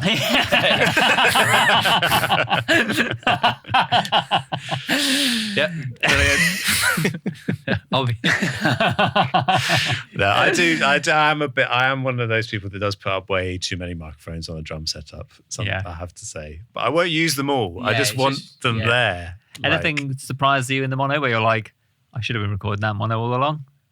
I guess like drums. I don't really think drums need to be stereo. Really, most of the drums you pay attention to in a modern mix is pretty mono anyway. The middle, yeah. It's all in the middle. Yeah, All of a sudden, a little tom might go off over there, but more and more like my drums are doing that. Like, it just feels weird to me. Like, yeah, even though that is what it is. Yeah, it just feels a bit odd to me. The way you were talking about your drums, yeah, a lot of mics on your drums, yeah, and some of that's character stuff, right? Yep. That's always interesting to me. Like the way you choose, you want to capture what you need. Yeah. And then how much are you thinking about the character of it coming down? You're really good at character this as well. This is a Dan Moyler kind of thing. feature. Yeah. Right. Oh, but in a good way. Again, Things through things. Yeah. Big trees. I bought big trees. You cost me money. Yeah. Did I cost you money? Oh, I'm glad Steve got your money. Mine and Henry's at the same time. Stereo, big trees. Sequential serial numbers. Yeah. Oh, really? Yeah, I don't know where Henry's is now. I've got a sequential serial number buddy as well. Yeah. Yeah. It's good to know they are. Reach out to each other. Yeah. It's like, hey. I love all that because I think it's all about character when it comes to drums. When it comes to most of music, it's like all the kind of shitty sounding mics and like weird ambient mics and like destroying little tiny mics and stuff that sounds like it's coming out of a tinny radio. That kind of is what brings it alive and stops it from being like just a basic everyman's drum recording, right? And I wonder if this goes back to what we were saying about where previously everything sounded that way because it was coming out of a rubbish speaker. So you record it pristinely and it's going to sound like it's been recorded with character. Yeah. Now we're trying to make things sound like they were have that same character, but coming out of pristine systems. So we have to do it the other way around. You've got to start with the messed up sounds to get to a final product that sounds that way coming out. Yeah. As opposed to doing your very best to make it as clean as possible, but the equipment you have means that it's going to come out sounding a certain way at the end. Totally. It's like I was listening to that like MKG record. It's like it's just so blown out and like messed up. Yeah. And it's fantastic and it's lovely. And all of those like idiosyncrasies and like weird noises just they draw me in as a listener. That's completely what draws me in. And I also have this kind of like background thought that like as AI is becoming a thing that the idiosyncrasies and the weird noisy shit and the human stuff and the human element is what people are going to be drawn to because most of music will become very plain and very vanilla and sound very similar to what came before it. Totally. I totally agree. I think, I would run towards that stuff. There's like a Nick Cave track, right, where the squeak on the kick pedal is almost as loud as the kick itself. And I love it. It's brilliant. Yeah. It's so wrong. So you've sampled it and you put it into all of your kick drums. Yeah. Squeak, squeak. Do you have things you do every time? Or you always like, I'm going to roll the dice on a few things, see what comes out? Yeah. I have go-to ones like I would chat about the Green Bullet. Love that. Oh yeah. I'm watching one on eBay right now. Are you? Because of you. Are you? Get the new one. Yeah? Yeah, they sound exactly the same. Oh, perfect. Oh, that's not what you meant to say as an engineer, is it? You meant to like vintage. The vintage stuff. It's not like it used to be. The Ball and Biscuit though, that is up classic. on everything. So good. Like I've so many like horn sections. The Ball and Biscuit always gets used. Interesting. And often I get rid of the fancy mics and they don't even make it. Like it's just this kind of like ambient Ball and Biscuit. That happened on the George Ezra record. Yeah. Happened on a James record actually that we did here. It was just like Ball and Biscuit was the king. Like absolute king. So that is often in my bag. But then you get those sessions where I forget my bag. So I quite like that as well because then I have to think on my feet. Just feel like, okay, we need to create some shit sounding mics. We need to figure this one out. To figure this out, yeah. So you'd rather bring along the character and then rely on the studio for the clean. Totally, because Whatever they've got, that's going to be fine for that. yeah, And then yeah, exactly. The studio will have the clean Yeah. stuff, but often they'll have some like broken old mic. Like where every time we do something at Abbey Road, I like get the assistants to bring out the oldest microphones that they have there. Like they have these old kind of like BBC EMI microphones that are like rattling around. Like they should really be in museums. I'm just like, let's put that on the poshest piano you've got. Yeah. Like, It's like the microphone that the king used, and you're like, yep. Stick it under the drummer's stool. yeah. Well, this goes back. Well, I've said this before, where it's just kind of like the trajectory of engineering, where you're like, I must be able to record it as clean as possible, as well as possible. Yeah. Perfect the art, and you're like, randomize, make it I fuck see, it out, yeah. like Make it rubbish. Yeah. try different things. there's but something then to that. knowing Like, what you're hearing from it, I guess, is the trick. Then yes. So I think there's something to that. There's learning how to do it properly and then like throwing that rule book out very Yeah. quickly. It's like, we can always do that. We can always like default to doing it the 101 way. Yeah. Or we can actually try and make records, like, because that's really the difference, isn't it? Yeah. You know, if you're trying to make like basic sounding AI library music, or you're trying to make something that is actually going to connect with people and like have a space in the world and that people will fall in love with in some way. Like, Yeah, and I suppose, change that character dependent on the song and kind of yeah. play into those sounds for what it is, instead of just like everything just being really clean. I remember the first recording like drum kits at uni or before, and it's been like, well, yeah, it sounds like a drum kit, but I'm bored. I feel like I'm in the dentist surgery. Yeah. Like, Yeah, what? yeah. And then you kind of realise, like, oh, look, all these people are like putting all these smash mics up or in weird places. And you're like, now that's what brings the character and Totally. what I love about like so many records. Yeah. We I just got one of those old Boss C1 chorus pedals oh yeah, when we started recording the Olivia Dean album, and I was just a bit obsessed with it because it just makes on everything. It is literally on everything. Vocals. Like that. And it's kind of it's so old and like, what is it, 70s Japanese? Something Like like that's that, something like that. And it's just got this like constant like, and that's all over that record. It's just like noisy chorus whoosh in the background. So when anyone goes and listens to that record now, they'll be like, oh yeah, I can hear it. Maybe it was like whoever ended you up RX mixing it? it. Yeah. It was just like trying to get rid of all my noisy stuff. is there anything you would be more inclined to leave safe on the way down? So you're just compressing things, you're distorting things. Yeah. Anything where you're like, I better leave that a little safer. Better leave that safe. Kind of I vocal. suppose a vocal is that, but then a vocal is an obvious choice for that. But then that's when I'm, I occasionally get to produce, which is really good fun, and then I'm just like, there's no rules, right? Yeah, I can just you are do in what I charge. want. Yeah, Doesn't matter. You're not passing this on to anybody. No. You.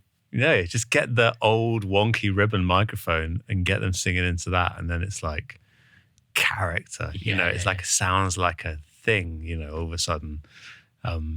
But I think vocals are probably the one that should. anything else is fair be game. clean. Anything else is fair game. Yeah. Anything else could be. Yeah, That's something that's But then you I kinda don't have to know if I learn. fully agree with that though as well. There's loads of great stories, aren't there, about like, Adele recording her vocals for massive hit songs sitting on a couch with some rubbish old road. You said mic. it a few episodes ago, like famously, the best microphone is the one ready to go, and capture is what's ready. So if it's a great performance, it might be a bit of hit on it, or it might be on a 58. Hey, if it's captured it, it's captured it. Totally. Is it Peter Gabriel that does all of his vocals on a 58 with a small speaker just like facing him? I've heard this. And it's like, that is the most basic microphone, and that is like a nightmare for bleed. But if that means he's going to give out a good performance, or that gets him into the zone, that's just so more valuable and so more important than the like cleanliness of the sound, right? So how much do you put on the artist being comfortable and getting a performance over everything else? It's just so more important. They're like the most important thing in the whole studio. Like, I think also there's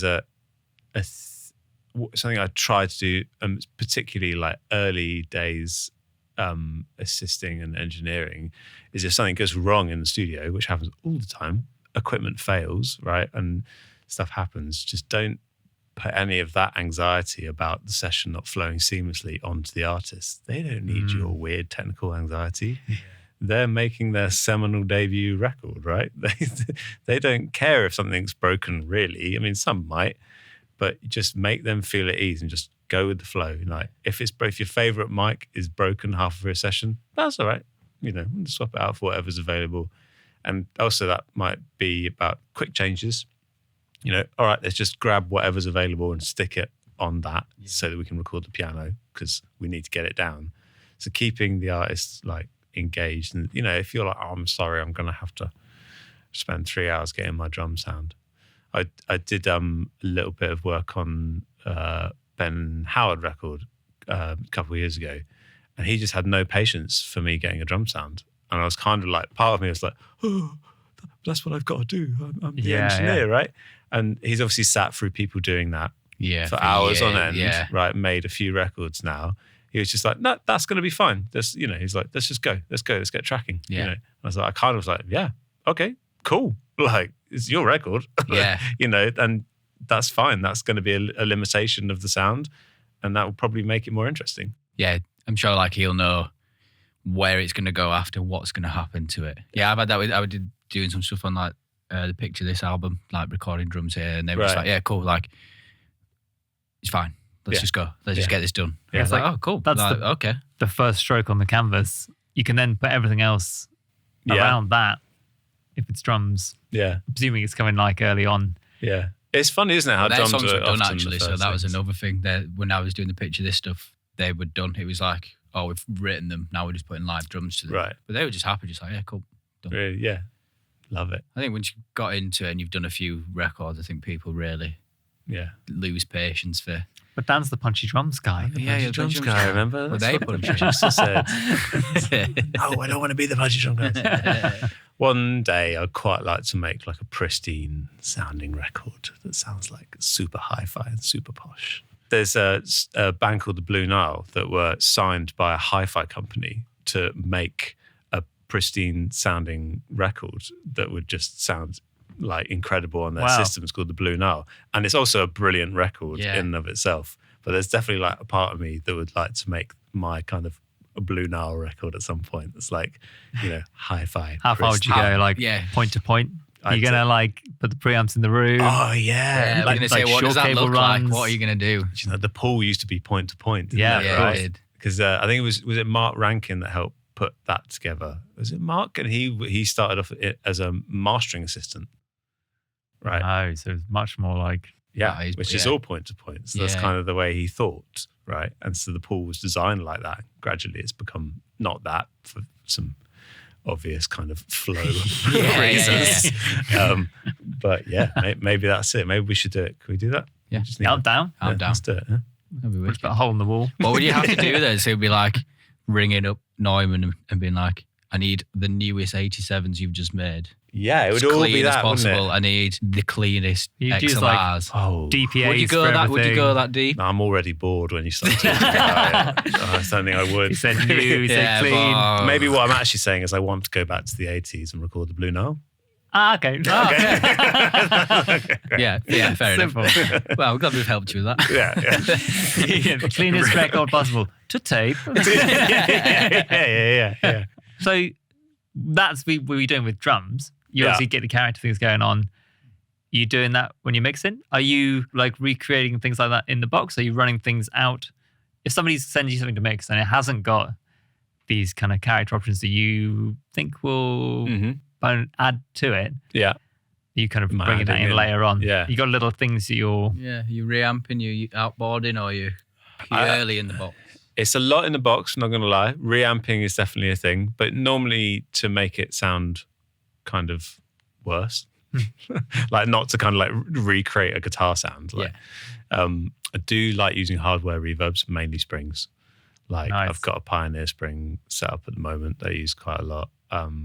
There's a Grampian spring that I'll use, or even like borrow my mate's Space Echo. There it is. Like that, things like that. When for vocals or anything really, like if you've got a very in the box production that requires that kind of sound, it can really set it apart. Because I think, again, we're talking about things sounding generic, like everyone is using the same really good UAD emulations of Spring reverbs. Sound toys. Everyone's using sound toys and they're great. I use them all the time. They're super functional and they do sound really good. But then if you can introduce something that's just a bit grainier, a bit real world, a bit noisier, like that's the character, and that's what sets it apart. Yeah, I suppose that everyone's you're probably pulling up the same settings, or I mean, or just leaving it on the default session. Or like so many people use all these things. They're probably just dialed in exactly the same thing. Yeah, but just the way like hardware reacts, well, like it's always going to be different every time. Yeah. Sounds slightly different. Every 140 plate I've used sounds slightly different. Totally. It's just like that bit of random. Yeah. In there. Did you use when you heard on your project recently? Did you see that we got a Spring here? Did they bring that up for you? No. It's mix. Wait, I spent a long time I told you this. Mike makes 2 tanks. I think it's called Studio C or something. It's a double tank, like the big long It's tanks. really good. Oh, cool. Me and Marcus are going to get an argument now because I said we need to leave it out so people know. They know that it's there. Well, yeah. It looks a little. Look, I would have used it. We mounted it to a bit of scrap wood, so it looks and it's got wheels, so it doesn't look great. It's fine. But it just needs to be there because The it's like, tanks oh shit, we aren't got it. beautiful to look at. The brain can be rack mounted, so we can just put that somewhere. But yeah, it's really good. It's like well, you can do stereo, but one's shorter than the other. So it's kind of nice. So then it's fun. Yeah. So when you Then you match do them two up, mono. really like the control. I don't know how it works on the actual brain. The tanks are just different lengths, but there's still like a reverb length on the control. I'm not sure how it works. I don't know what it's changing. It's definitely Is not. that It's not doing it. shortening the spring? No, Like, it's only definitely audio not. going in and out. Because the Pioneer one has a control called time, which I'm pretty sure is just volume. It's harder, it goes longer. Like that. That could be a good question. What's your biggest fuck up in the studio ever? I've had a whole can't session with the wrong sample rate. Like the first day of a whole band track. Well, like halfway through the day of a band tracking session where when I was assisting here, when somebody, it wasn't that I'd said it wrong, but somebody had been in before and we used to have the burl in there as a It print. sets it externally. And then somebody had set it to clock from the burl for something. And then we were using a different sample rate. And we found out halfway through the day because the band were doing takes, must have been of the first tune they were doing takes of. And we were trying to set the click. And we'd be like, in the room, okay, let's like tap it out. Yeah. Feels good. Okay. Get back in the room and they do a take and be like, man, it feels so much slower now. Like, what's going on? Back in the room, tapping it out. Yeah, that's definitely the right tempo. Back in the thing. Oh, it doesn't feel the same. And I was like, then as I said, I was there tapping while they were recording, and I was like, oh, fuck. This is not the same. Not the same. It says 120, but it doesn't It's say definitely not 120. Did you tell them or did you just quickly I change fessed it? up. No, I fessed up straight away. What's your biggest that you can think of? Your It's biggest kind of fuck up? it's sample rates, so externally set sample rates. So I was doing a session once that is pretty abstract, like experimental music with no consistent pulse. We were recording, and someone had left the external clock on 44.1. We were recording at 48, and it was all just a bit weird. And I noticed halfway through and said to Jamie that was assisting me, I was like, we've done that. Didn't let the client know, right? And in all honesty, they hadn't noticed, and we just switched it up and played it back. And I was like, all cool? And they're like, yeah, sounds great. Oh, man. So it's just missing something now. Yeah. Kind of like help the music. You're like, oh, no, it's just not the same. I think there's a way that you can, if you import your data the right way and set it, there's a way you can do it and it can change it. But oh yeah, no, we force never- Pro Tools to fix it. Like you import back, and I can't remember what it is. Yeah, but there's you a force way. it to import and not change the sample rate. Yeah. But yeah, I definitely fixed it. You think. It's the right type of music But that to have it moment- going though. Yeah, It's yeah. fine. that moment when you're just like, yeah. Oh, That's it. your heart just falls out your I'm ass. the dude. worst It goes engineer in bang. the world. I've completely fucked up this record. No one's ever going to hire me again. Yeah. My girlfriend's going to leave me. It's like all at the same time. Love anxiety. Yeah. Constant. with it's better now because of computer technology's come on a long way, but there was definitely a time when computers would struggle more. Mhm. And there was a higher chance that it could drop out. If you're doing a long take, Like a long record. it was always a bit of a gamble. Yeah. Something might just suddenly be like, boop, computer says no. Yeah. Oh. A lot of places like I've worked, it's either been set and you don't touch it. Yeah. So like a chapel, it was like prisms into 912s and a HDX, and you tricking the HDX to see the prisms as 192s and stuff like that. I was like, I'm not touching that. No, Got nothing to do with that. I completely forgot you worked at the chapel. Yeah. Of course you did. Up for sale. I know, that's I sad. messaged Andy actually. I need to email him back, but Yeah. what a place, man. With Made an a great offer. record Yeah. there. And then Chairworks as well. That's quite cheap actually. Well, not quite You cheap. gonna buy it? I always had the image like. What's quite cheap? Yeah. Well, it's less than a mil with all the gear. Oh, cheap. Yeah, cheap. Yeah, Yeah, shit, but- we've got that going. Yeah. We can all chip in. Yay! Chapel. I think it's I chipping a lot hope it more. continues as a studio. I If you, hope so. I'll have to show you afterwards. Like, did you see Studio 2, the house? I saw the house. No, yeah. Have you seen? But I didn't see the studio in there. Like, it's You like should see the house now. It's insane. oh, wow. Really good. But yeah, sad. But yeah, then and all other studios as well that I was in didn't have a word clock thing, and I worked like first time I worked in the pool, I couldn't get it working at all. Just luckily it was a rap session. They needed like one mic, so I could just use the first. You could just use the first yeah, in. the first Set to HDX, external. and it was fine. I was like, I don't know what the hell I'm doing here. Yeah. Yeah, good job. I just needed one. I'd have been in trouble. It's not a problem with Apollos. No, it's no problem. No, that's all you need, isn't it? I just missed the word clock era, which I'm really I mean, thankful for. it's still out there. Well, there's still a few, Still but a less and less. Like It's it's all just internal and less. sync, and it's all just within Yeah. the- One of my the first drivers and sessions with Moloko was Matt Lawrence doing a mix in the Red Room on the SL, Yeah. running through with the Lavry converter for the mix down and the HTXs for the regular. Mm-hmm. And there was a clocking thing. Like it was doing the tick on the Lavry. Yeah. And we were like, but everything should be right. Like there's a whole ordeal of tracing BNC cables, pull them up, trying to find out where everything's going. I'd only just started working there, so it was baptism of clocking fire. In the end, I had to run like an extra BNC through the door around to the machine room. Oh man. And I was before that I didn't even know what clocking issues sounded like. Yeah. Now then afterwards, You're you tuned never to it. forget. Yeah, do you? Never you hear forget. it. It's your sleep paralysis demon. Is that noise? Little It's like, ticks. My first Moloko session was also with Matt Lawrence Was it? in the Red Room, and all of the long faders went down. Oh no. The power for the Oh, long no. faders just died like that, even before the session started. But actually, like to his credit, we just kind of worked into the externals of the desk, and he did the whole session like that. Oh, wow. And I don't think the person that was with us, it wasn't an issue. Like Yeah. whether they knew or not, I don't know. But it wasn't an issue. He didn't make it an issue.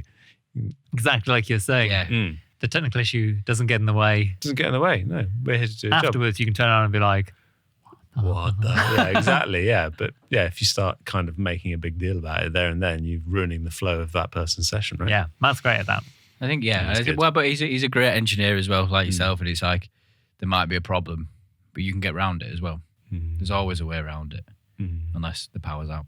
Unless the power's out, which has happened. Yeah, we've had that. At Leroy Street. We've had that here on that hottest day of the year. Oh, really? Yeah, Oh yeah, that was. The whole It building. wasn't went? us. It was the whole neighborhood. yeah. Everything went off. Whoa, yeah. Yeah. That- It was like 42. It was so hot. It's just above 40. It Yeah, hit 40, and it was the warning of like there might be some power cuts today. but we were doing a whole jazz Jazz thing. band. It was Like a- there was a lot of players in this room. Whoa. The worst thing is they didn't leave. They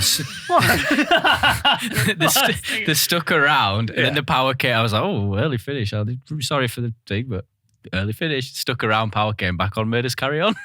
Wankers. I can't remember who the artist was. We were doing a session in the pool, and a similar thing happened. I'd spent like a stupid amount of time getting a drum sound together. Mr. Punchy Drums. You missed the British drums. And then the whole of Leroy Street, like the whole street, just went out in a power wow. cut, and it was just all lost. And we were like, it might come back on. You know, let's just go to the pub. So we all went to the pub. Then had one pint, didn't come back on. Had 2 pints, didn't come back on. Yeah. Like 3 pints, like really hope it doesn't come back on now. We're all 3 pints deep, but it didn't come back on, and it was like gone for a whole weekend. Wow. We did have that before here as well, a different time to this time when there was a flood out on the street. The flooded water main. Do you remember this? No. Was it before you were assisting here? And then Maybe.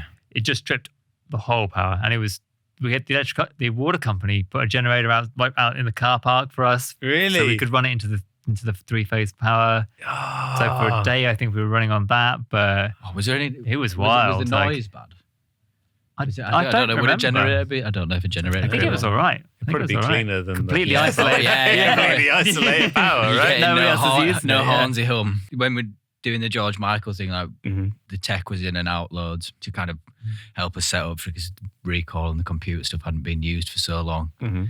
And he was saying, it was like, and the engineer was saying, is like George had an SSL, but like in his house, but he had one. Right. His house was by the Thames, but it was like they tried to set it up so that if it flooded, which it kind of did quite a bit, Mhm. he's like it wouldn't flood that basement. Oh, But right. it was like, wow.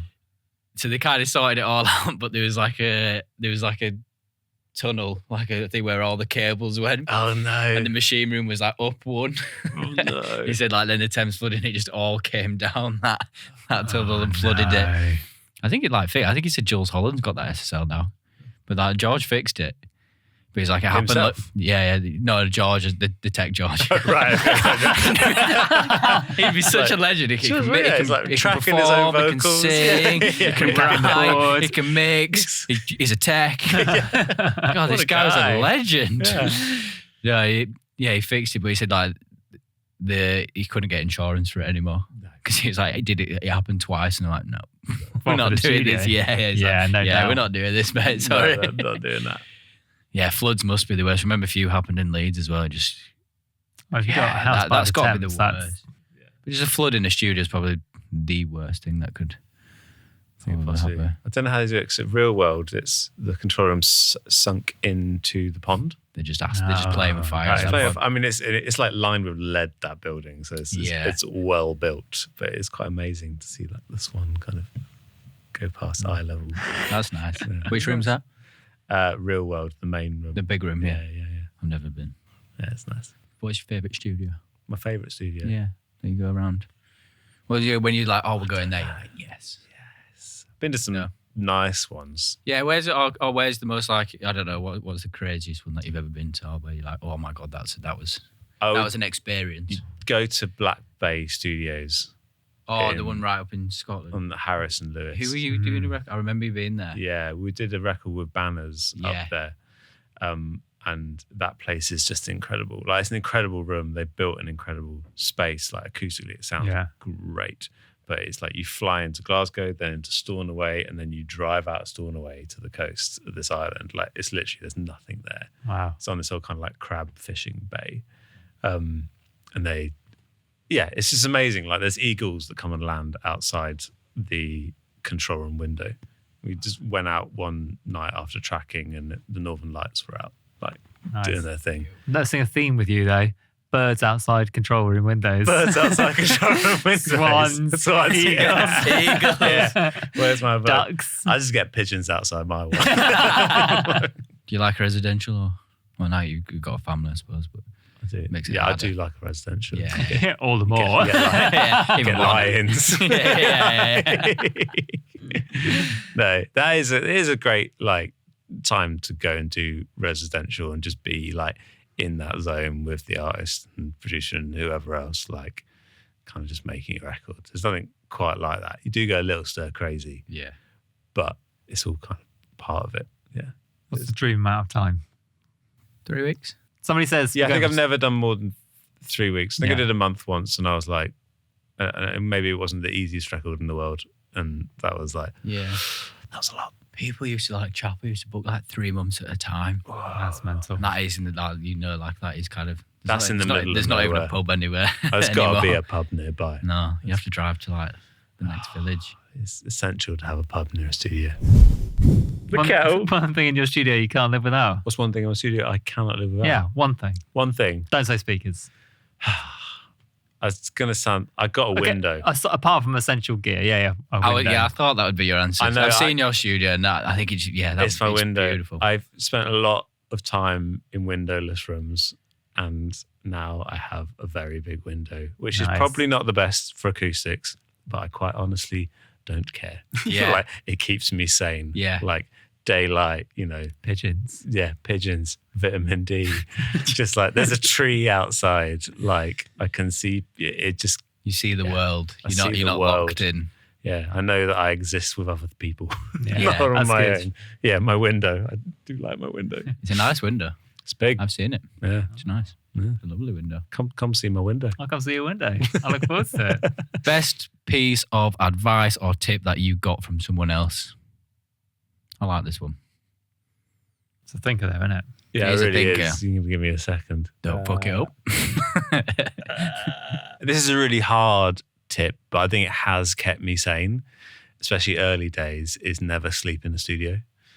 I've always, Interesting. Someone said that to me. I actually can't remember who it was, but thank you, whoever you were.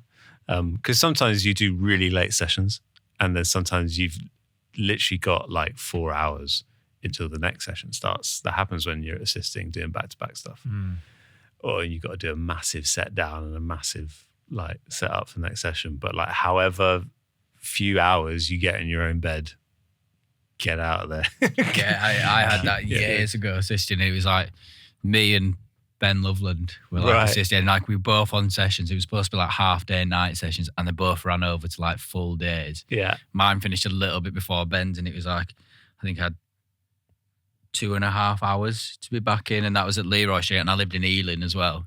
I was like, no, I'll go home. I had like 40 minutes sleep, Yeah. had a shower, and came back and felt great. Yeah. Unfortunately, Ben, like, they left an hour before his session came in, so like he just went straight through, and I was like, oh no, man, I'm that's so sorry. brutal. But I think just to have that, Yeah, that kind balance. of separation and that balance of like, okay, I've gone home, it's a new day now. It seems It to be did that help. studios are like looking after their assistants better than perhaps they were when I was assisting. Like there are generally shorter days at London studios, right? Yeah, Like 10-hour days. 10-hour Like, days is great, quite a regular thing. And Pays better. pays better. Like it seems to be that people there taking care of assistants. Yeah, Yeah, it's not quite. I mean, yeah, not quite as brutal as it doesn't was. quite happen Zag, like that anymore. based on this, not based on one of these questions. A zag, did you say? I'm zagging from that. Oh, you're It's not zagging. zigging. We zagged. Oh, right, yeah. Which way?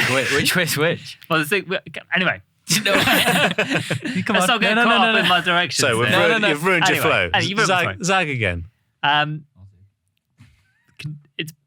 Working hours are better, Yeah. pays a bit better, but the state of the industry in general, Mm-hmm. if someone's coming to you and saying, is now a good time to be getting into this business, Yeah. what do you think? I think you gotta love it because it's hard, right? It is a hard industry. Things are never easy, especially early days.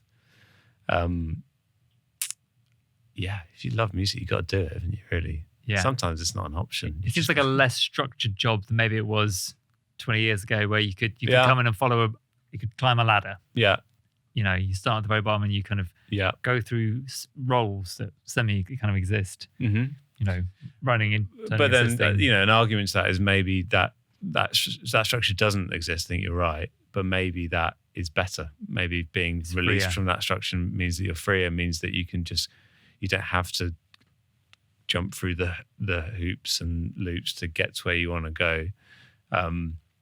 You can just start doing it. You can just start making records, and it's never easier to like release records, is it? 100%. You can just get Or stuff record out them, there, or do it, record make your them. own music. And gear is more affordable. You can do all this like stuff on your own. So maybe that is better. The only downside to that is that it potentially could lead to an industry that is occupied by people that can afford to do it, because there's less paid opportunities, right? Yeah. I was super lucky because my first job was like contract paid, really badly, but still I had like income, right? So I think if that is the state of the industry, then hopefully something can be done about making it a bit more of a level playing field for people that Yeah, definitely. you know, can't afford to just live off nothing, or people that don't live in London. You know? Yeah, interesting. I think things are spreading out a bit, aren't they? People trying to move the industry to be slightly less London-centric. Feels a little I feel like bit. someone said that, but I'm not keeping up on it particularly. But Feels like mixers are outside of London. Yeah. Like that's now just accepted that most mixing's remote, so you can be anywhere really. Yeah. Like you don't need to be in London to have attended sessions. I think like some major Do people major labels are kind of opening offices up north as well, which I think that shows maybe some intention. I don't know what they're doing, but do people attend your mixes? Do you get that, or do you do Not like a lot, to be audio honest. movers? I have done audio movers, yeah. I encourage people to do it because, as I'm sure we've established, I really like people. Yeah. So being People in the and room, birds. yeah, birds, yeah. So being in the room, I think you can also get things done quicker. You know, you can just easily try things and like spit ideas out. And I'm not overly precious about people coming into my zone. So yeah, I like it, but it's whether they can be bothered. they might not like it. they might not But I like like it. Yeah, come to Broccoli. Everything is great in Broccoli. We've got a window. Yeah, exactly. We've got windows in Southeast London. I'm surprised I haven't waxed lyrical about Southeast London. Usually Now's your chance. Bit We more perfectly kept you away from it. I know. As you're sat in North London with two people who live in North London. Yeah. Did you build? I mean, did you make your Did you studio? build it? I tell you one thing I did learn from building my studio, which is don't build your own studio. Get people to know what they're doing to build your own studio, Yeah. which Nice. is exactly what I did.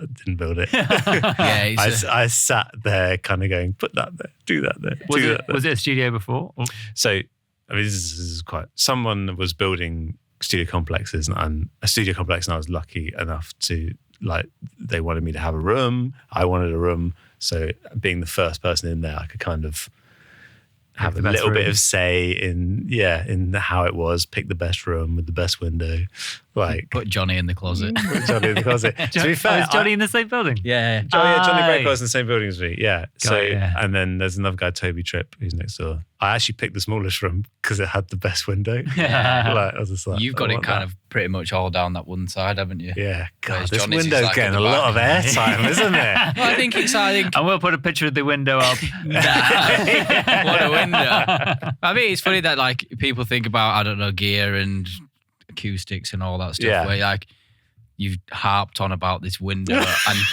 but I think it shows like I think it shows like, especially in mixing when you're on your own, like sanity Science is pretty important. is massive in making records. Yeah. I did Of no matter realise what, yeah. when I started buying nicer speakers how important the room is, though, like acoustics, I suppose. I did, because when you kind of splash out on your first nice set of like bass heavy speakers and then you put them up in your crappy like bedroom. Your KRKs. Yeah, exactly. And you put them in your bedroom and it's this untreated, horrible sounding pingy room. And you're like, oh, what was the point? Yeah. I genuinely think if you don't have a treated room, you should be on the smallest speakers possible. Stick on NS10s or headphones, really, if you can mix on headphones. You know, that's the room, like the acoustics of the room, just so important. And knowing your room, trusting your room. So do you feel like you've started mixing more now you've got this room, or did you get the room to start mixing? Did you have a room before? Yeah, so the room was like initially meant to, I was trying to create it as like a kind of multi-purpose room where I could do bits of production and do bits of mixing, you know, maybe even like host writing or whatever. And then it just turned out that it was going to be a mixing room and it's going to be me in the room. And I've let it evolve into that. I've kind of like, you know, pulled out the desk and like occupied the space because that's the trajectory that what I've been doing has gone, or that's just what's been happening. So it's turned into a mixing room that occasionally we record things in. Random questions of the episode.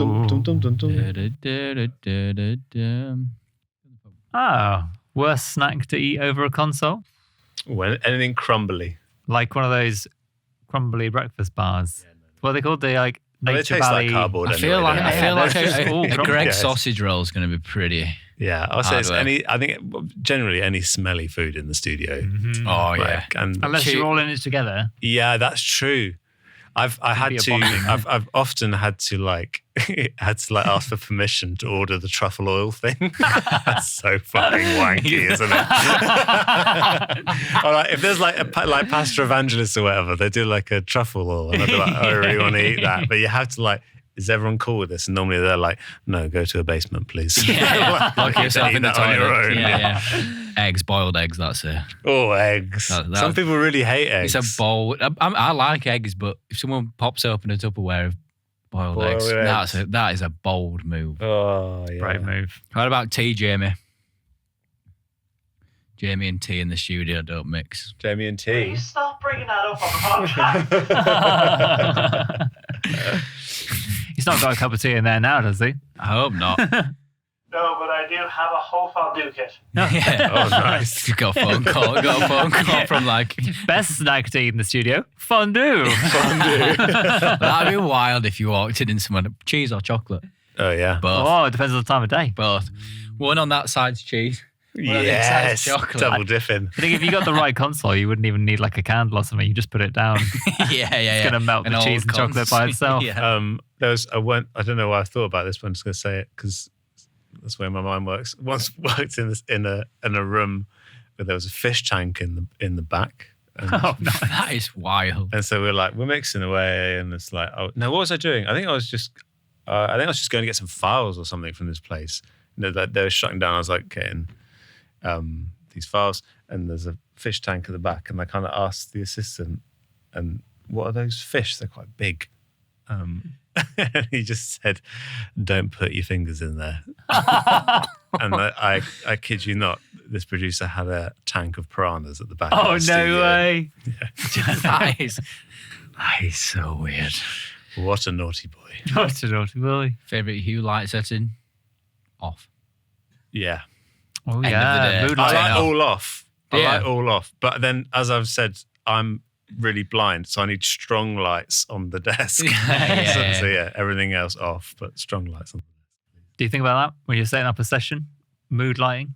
The Would Yeah. you like for Feng the shui. live rooms? Yeah, Would you be into definitely. that? Yeah, love all that. Oh, I love feng shui over studio. If I'm like tripping over cables and stuff, and like running into things, I like it, yeah. It's got to be neat. it's gotta be like some. That's flow what I'm to the most room. proud of. When I was assistant, it'd be like the proudest thing. I was like, oh, this is so neat. So None of them work, but this is really neat. Yeah. I forgot it all wrong. Yeah. Or your It's cable so runs are neat. covered in carpets, and then you're like, Oh, that yeah. cable doesn't work now. I need to change it. Don't care. But then I kind of envy people that can work in chaos, like with mess everywhere, because then you just I then do you spend struggle a bit. so much more time doing important things, right? Rather It was than always like assistant was always like try and make it as neat as possible. It'd always go out the window at some point because you have to throw something else up. But it made me really happy. the one thing that I would have a go at assistants at is this.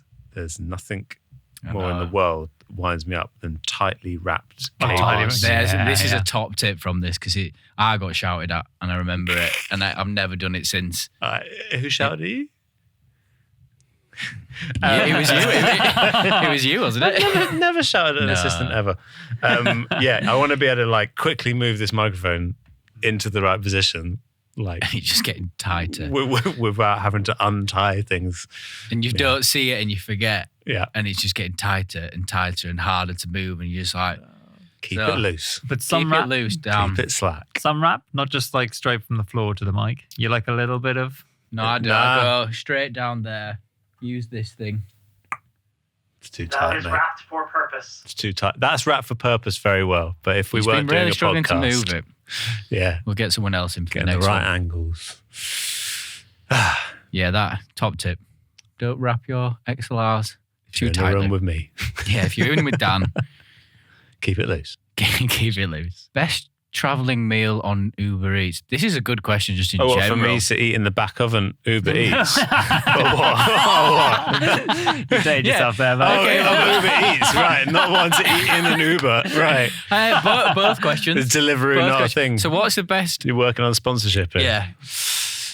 Was it Deliveroo that or was it Uber Eats you made all the money off? It was a bit of both. Oh, You had nice. to do both. Marcus is banned from them because he just scammed them out a lot of money. I didn't scam anyone. Oh, I think We've you already scammed- covered this, so I won't cover it again. I think what most travelled one? No, both questions. You know, I think it means So like it it travels well. When it gets to you, it's still good. Also, in the back of an Uber while you're traveling. Oh, go burgers if you want it to be. You know, it's like it's like but a chip- safe one. Yeah, but Chips might be cold. That's you a are dangerous you're game. getting chips. It's a dangerous game. preheat the oven. I You think want it extra warm. I think Chinese travels pretty well. Noodles, your rice. There's nothing going that soggy in there. No. Maybe chips. Chips are terrible. Nando chips have got a shelf life of about 40 seconds. And then even in the restaurant, I think they go soggy pretty quick. I was once in the This guy's studio. not going for a black card. I remember when they were a thing. I did Are a they not a session. thing anymore? No, I did a session Loads of ages people got ago. them taken off them. Yeah, it was like I ordered. I was doing a session. This was when I ate meat, and the artist had a black card, and they were like, knock yourself out. So I bought the roulette wings. Oh, yeah. So you have like 24 wings, and they're all like different heats. Yeah. You're like, what's it gonna be? Yeah, I never saw one once. And it was a bit. Never saw the black card. No, I saw the black card. Oh, I see. took it I had to go do it, and it was like that thing of like, he might need to show ID, but we got away with it. But that was nerve wracking. It was like, oh. And when I was assistant at SARM, I did so many runs to the Nando's in Notting Hill, because SARM was like the other side of Thingy Road, Portobello Road. Yeah. It's the other side of Portobello Road. And this was before Uber Eats and before Deliveroo. So I was like up and down the Portobello Road with like constant Nando's. They knew your face when you walked in. Yeah, like, yeah, more please, yeah, black cards. Yeah. Yeah, I got to a point with Pret used to go so much. They can do that like random act of kindness a day. They can give you something free like once a day. Oh, nice. I used to rack that up. Did you? So like sometimes you end up Going in with like your 3 sweet times face. a day, just like, yeah, I'm back. It's like, first go get some coffee. Oh, I'll go out and get some coffees. Like, yeah, cool. I'll go out and get us lunch. Yeah, I'll go get us some afternoon coffees. Yeah. And they're like, what do you want? I was like, something, please. Something, please. Something maybe with caffeine in it. Sustenance. Yeah, caffeine. Another job? yeah. Yeah. Best control room temp, 21. 21. Yeah, solid. Yeah, I keep it a bit cooler, I'm not going to lie. Yeah. I'll get sleepy. Keep it 21's cold. just right. Would you rather layer up in a cold room Yes. than be t-shirted in a warm room? Being too hot is horrible, isn't it? It is awful. Being too hot is the worst. It was like having this discussion yesterday when I was out at a gig. It's just like, walked into the venue and it was really cool. It was nice. I was just like, as in temperature cool, not like cool. It was like, Then people come in, then everyone comes into the venue. And It was, ruins you know it. what? It was Temperature, fine yeah. all the way through, because one of my pet peeves is carrying jackets. Oh, yeah. It's like That's the worst. the amount of times I've been like close to passing out on the tube because I refuse to take my jacket off because it's too cold up, out of the tube. It's just like, I'm not taking it off. I'm not carrying it. Any good gigs recently? Yeah, so Saloon Dion. Saloon Dion. Yeah. No, but they're not. They're a band. Oh, right. But they're really good. Well, when I first Is this an amazing cover It's act? pronounced Celine. Oh, that's who it was. Let's just stop it there. Like, Yeah, that's what I thought. It was like, I didn't know Rosie you was were like, into that. Yeah, no, love Oh, it. fine, Love it. Canadian royalty. Yeah. No, I did think it might have been a cover band. I was like, why are you asking me to come to this gig? But they good were band they were. really good. Oh, nice. They were sick. Yeah, it was in the, and then one of the sport acts Johnny had been working with as well. So I saw Johnny last night. Nice. And then, yeah, he was like, one of the guys was like, oh, I was like, I'm only going to have one more pint. I've got to go. I've got to do the podcast. And Johnny's like, ooh. And then the guy was, I was like, when are you That coming doesn't on? sound like Johnny Breakwell. He just shakes because he won't come on it. Oh, he won't? No, he won't come on. Where's the camera? I think yours is there. Johnny, come here. Do the podcast. He said if we get James Mellor on it, he'll do it as well. Maybe we could do them together. You need to get Johnny on it because he knows what he's talking about. Yeah, I know. Don't just have me rattling on about windows and broken gear. Ducks. Ducks, yeah. He needs to get people that are actually good at their job on Yeah. it. Well, that's why we depending brought how you on. much you tip these guys, they'll decide how much we lean on the ducks. Yeah, and yeah, how yeah, much yeah, we get yeah, towards yeah. the gear. That's why we need guests most week, because we're hosting. We haven't got a clue, so we need someone else. Can we try this then? I think We didn't do this with the last guest. You say a question, we'll ask them the question, and if none of that's any good, we'll cut it all out. Yeah, let's try this because we didn't do this last time. But yeah, if you've got a question to ask forward to the next guest, we'll ask them. Yeah. What's the first album you ever bought? Oh, nice. That's a good question. one. That's a good one. I like that. This is the pay it forward feature. We created a new feature. Yeah, we also could have done one where we start like from the first episode, everyone adds another thing into the chain of like first person picks like a microphone, some of them the most elaborate recording. All right, so let's start a chain. You can start with the mic. In fact, you can start with the source. What are we recording? What are we recording? Yeah, what are we recording? We're recording me playing with an Etch-a-Sketch. Oh, Etch-a-Sketch. So whoever's next is going to have to pick how they capture that. A microphone to do that. It's got to be a contact Doesn't mic, Etch-a-Sketch make any noise, or is that the one it's just... That's their problem. That's true, yeah. That's not your problem. That's not my problem. You're sat playing the Etch-a-Sketch. Well, on that note, we can't wait to see who comes on next and picks a microphone for the Etch-a-Sketch. I hope they go so rogue. This is the pay it forward thing. Then the end of the series, you've got to do it. Yeah. All right, see how it works. Yeah. Yeah, done. We like this new feature. That's a good feature, actually. All right, well, that's a proper techie feature. That's a real techie feature. Yeah, I think that's cool. Well, that's a perfect ending. Thank you very much for coming on. Thanks, Dan. It was good to see you. Good to see you too. I'm going to come and see your window. You're welcome whenever you want. Yes, windows. And thank you very much for listening. We'll see you next time. Thanks very much.